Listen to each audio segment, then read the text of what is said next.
welcome to Retech, and today we're going to talk about one of these, Commodore 16. I've done a few videos on these in the past, and I kind of had to ask myself why. I've got a really nice Commodore 16 which you can see here, and this is actually running on RF.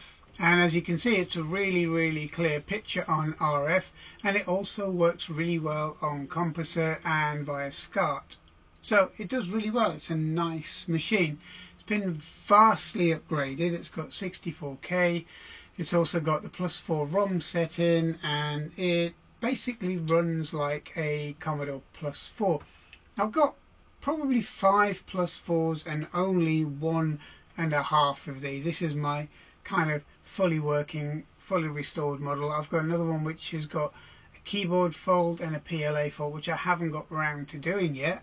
But this is my really kind of the machine that I thought the +4 kind of should have been, with this style case. It looks the nicest out of the lot, and it's kind of a machine I kind of wanted to put together anyway. So really nice, really well done machine, and it's one I use not fairly often, but kind of a little bit more regularly than I do the +4, mainly because I like it. I like the way the layout is, I like the way the keyboard is and so on, and it's turned out to be quite a nice machine. So I wasn't really looking out for another Commodore 16, although if one turned up and it was perfect, I would have probably just bit whoever's hand off to get hold of it, because I really wanted a standard 16 to go with this one. Now, I would have kind of really liked to find one of these, but they're getting hard to come by, especially in good condition, or this condition basically. And I kind of found myself looking through the auction sites again for not really a 16, but for kind of various bits and pieces that I need to restore some of my other machines that I need to kind of fix, repair and get working again. And I came across, and guess what, another Commodore 16, and I kind of had to ask myself why after I won the machine, because I don't really need it. I don't really need another Commodore 16 because this one's such a nice one, but I don't have a standard Commodore 16 anymore. I don't have a Commodore 16 the way it came out of the factory. I don't have an example of that model whatsoever. So I bought myself another Commodore 16. This one was listed as not working, and it also had parts missing from it. So I thought to myself, I've got another half 16, so let's say if we can make one out of the two and at least save another machine from the scrap pile. Still asking myself why, but you know, it sounded like a good idea at the time. So let's take a look at what I bought from eBay. So let's have a look. Okay, so here we have the boxed Commodore 16, or kind of half boxed anyway. At least it's got its polys, which is nice, with the big Commodore logo on there. And we have a Commodore 16. It looks alright actually. The bit of a weird thing, it's got a Euro plug on it. It's kind of two-prong plug. Doesn't have the grounding pin as we do in the UK. We have a 3-prong plug here. But looking at this, it's 220 volts, 50 hertz, outputs 9.5, and it's the right plug, but you know, could work. Be nice if it does, because these tend to fail very quickly, and they do damage these machines. So I've just popped that behind the screen for now. And then we have the Commodore 16. I mean, first glance, it kind of looks alright. The keyboard is kind of nice. It feels like it hasn't really had a lot of use, and judging by the condition of the case, looks alright at the moment. So we're just going to lift the unit out and move the polystyrene insert. And the first thing I notice is that everything's loose. So that's not a good sign. Everything's kind of loose. The lid's loose, it's not screwed down, and there is also a piece missing from the side. Not a big deal because I have a spare one. Kind of wondering whether I should take a chance and power it on, but I'm going to have a quick look underneath at the moment. So I'm going to flip the lid, and it still has it.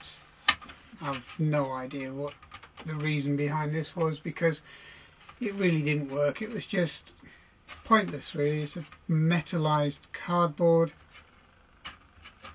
Seems a bit bizarre, really, because you know they kind of fall apart and they're not very good. Keyboard's nicer because it's on proper wires, ribbon cables, rather than one of those horrible membrane type connectors.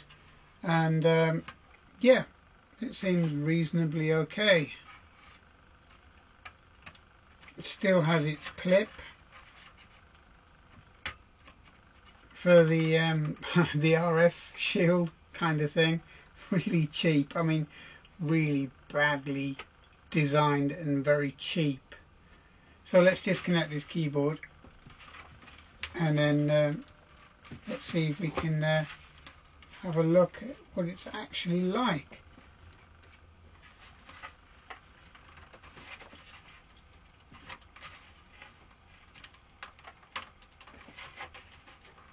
I'm not going to try that because the keyboard itself, it looks like and feels like it's actually corroded onto there. That one comes off.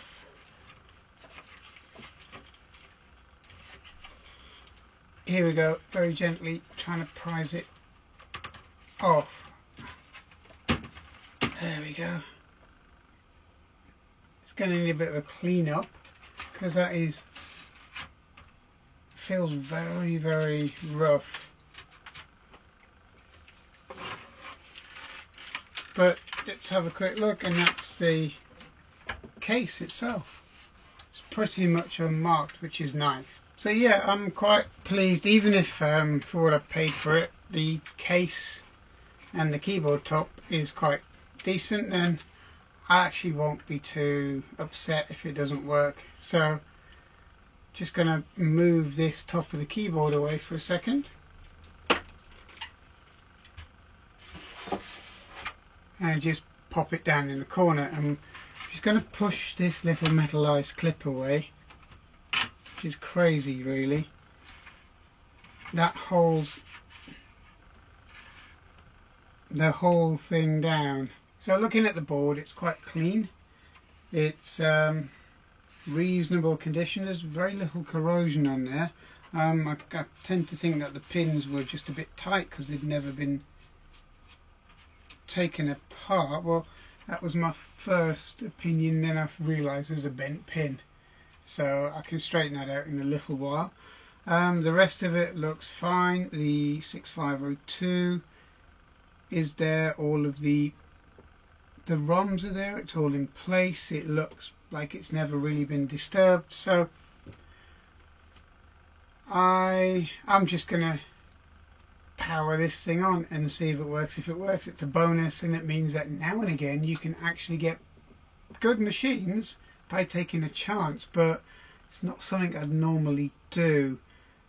So let's get this thing powered on. But to do that, I'm going to quickly reassemble the top of the case because I just want to have it complete before I power it on. What I'll do also is I'll check the power supply, this one out, after I've actually used a new working power supply on this to make sure that there's no problems that would cause this to either short out due to over voltage or not work at all because the power supply is causing problems. So rather than take a chance, I'm going to use a good known working unit. So I'm just going to assemble this quickly, and I'm going to put this ridiculous RF shield down.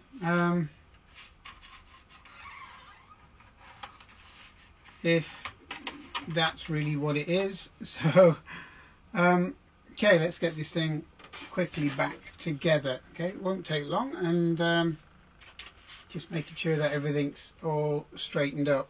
Okay, so now I'm just going to attach the cables and see how it does. Moment of truth, will we get a red light?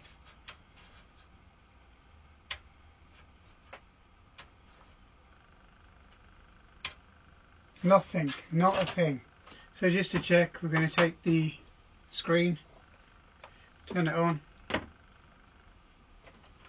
and we'll find out if we actually get anything in a second.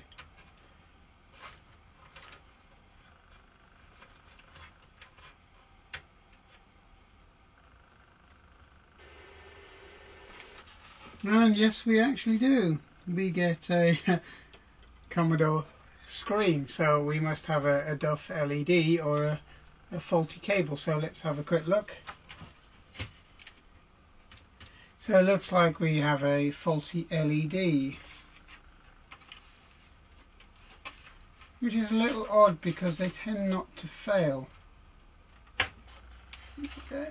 It's not a big problem because I'm going to take parts from another machine to repair this. So I'm going to get the other machine, the half Commodore 16 that I mentioned, and we're going to use the parts to repair this muddle. So the machine we're going to use today to take apart is this absolutely battered Commodore 16.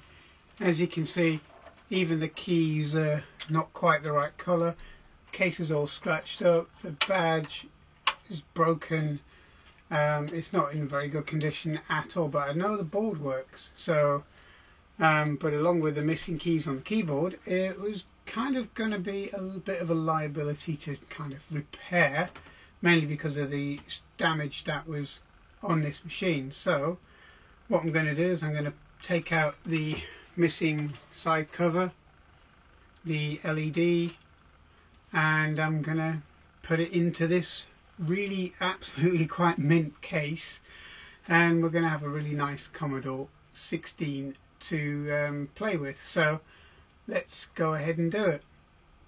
But first I'm just going to move the other machine out of the way. Okay, so this is the broken 16. Just to kind of prove a point a little bit, we're just going to plug it in, and you'll see that nothing happens. So I'm just going to take the machine apart now.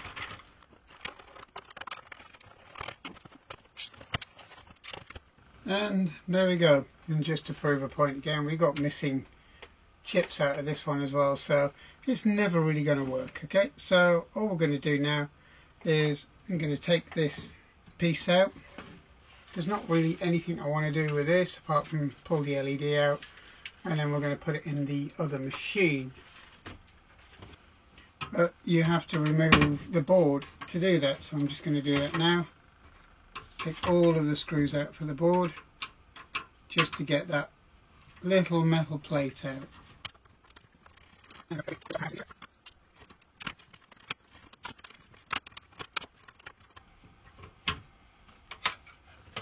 And that's all we need. So just to preserve this machine a little bit though, we'll put the screws back in.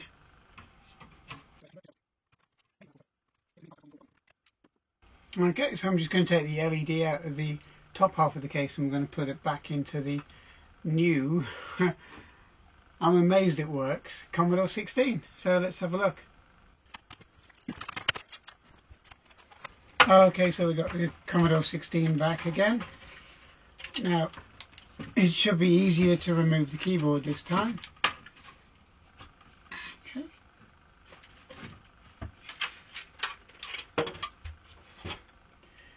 And it should be fairly easy to take those screws out and just gently lift up the board. Now, what I kind of find a bit strange is the fact that this metal plate, this simple little metal plate, was missing from the side of here. It seems a bit odd. It seems like, why would you do that? Why would you just take this plate off? So that's been deliberately taken out. Maybe there is an underlying fault with this machine, but I won't know that until I put it back together and we do a bit of a test on it, just to make sure that the sound works, the graphics work, the joystick port works, and so on. So let's just take these two screws out, and they're actually loose, which means that it's been deliberately taken out.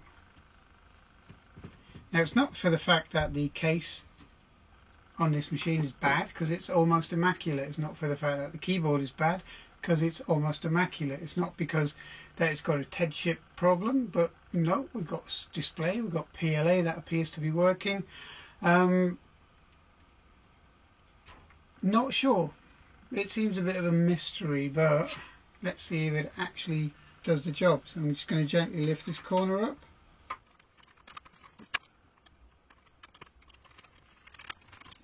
It back in place. So I'm going to put the proper screws back in, which I kept out from the other board. And there we go, there's one bracket on there fixed. So I'm going to put these ridiculous cardboard thing back into place. And then we're now going to pop on the lid and then put some proper screws in it. I've already replaced the LED. Really, it's not really much you can see on that one. So I'm just going to pop this back in to play. So the first thing we're going to do is make sure that this LED actually comes on. So let's pop power lead into it, and there we go. We have a nice red LED, and we'll pop the RF lead into it, and we'll just quickly turn this on, and hopefully we've got a working Commodore 16, which we don't, and we do. It takes a bit of a long time to actually get a display on this.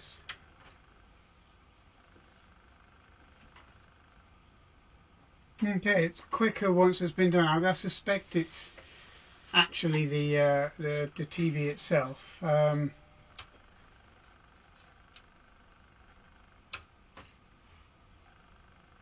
Yeah, it's the TV itself. It's just trying to lock onto a signal, but yeah, it works really well, and it looks like it's going to be a nice machine. So I'm just going to pop the case screws in, and I'm going to try some software out. So let's see if it actually does work.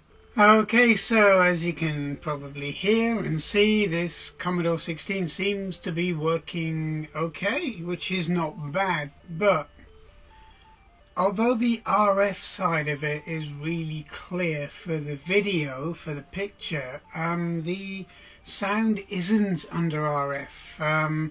Not so sure if it's this TV, but this TV also has the same issue with the Dragon 32, so I'm not gonna say that this machine has an issue with sound, but under composite or AV it works really good, and as you can see here, there's not really a problem with it at all. I do have suspicions about the TED chip on here, because every now and again you get a little bit of a glitch on either the sound or the graphics, but you know, these are quite prone to having TED chip issues, and I think, if I remember, I actually do have a spare TED anyway, so that would be good, because really this machine is virtually immaculate, and so far it hasn't put a foot wrong, and it just shows you sometimes you can get some quite good scores by taking machines that are listed as not working or missing parts and so on. Well, this is one of those, but it's unusual, because most of the time they require extensive work. So my advice is, if you really want a Commodore 16 or a Commodore 64 or a VIC-20 or a ZX Spectrum or any vintage or classic computer, then try and get one that works and one that's the best possible condition for your budget. Okay, unless you really want a project. So thanks for watching, please subscribe and I'll see you again soon. Thank you.